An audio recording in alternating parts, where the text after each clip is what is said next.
El fenomen de la lluita armada, al qual les Brigades Roges són el grup més important a Itàlia, és un fenomen de caire europeu. Al llarg dels anys 70 en diversos països europeus es generen fenomen de lluita armada. Evidentment, en cada cas i en cada país hi ha històries diferents i maneres de manifestar-se d'aquest fenomen diferents. En el cas italià s'ha de dir que la lluita armada neix després d'una gran temporada, un gran moment de lluites estudiantils i obreres que fan que en un moment de boom econòmic, en el cas italià, les classes populars aconsegueixin tota una sèrie de resultats. Per què es diu que és diferent en el cas italià? El 1969, a Milà, una bomba esclata i mata 13 persones sense que se'n sàpiguen els responsables. És més, la policia comença un procés d'inculpació de grups de l'extrema esquerra. Aquest és un fet que marca un abans i un després, perquè el gruix del moviment se sent d'alguna manera atacat.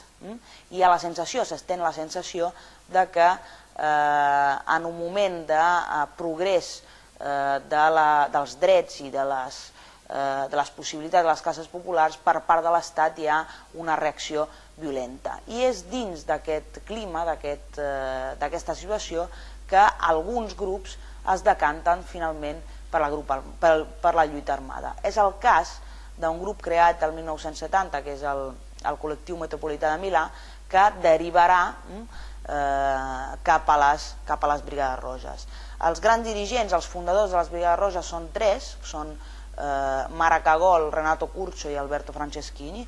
Dos d'ells, Renato Curcio i Maracagol, procedeixen de la Universitat de Trento, són exestudiants.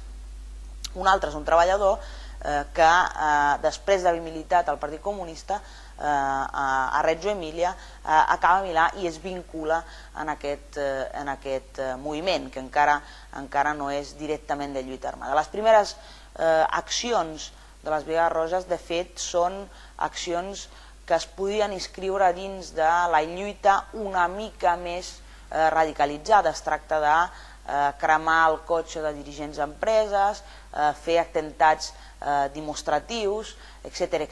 Per tant, també la percepció que hi ha per part de la societat italiana d'aquest fenomen en un primer moment és bastant,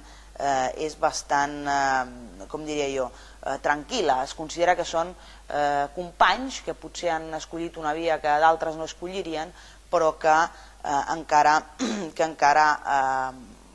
podrien formar part del moviment.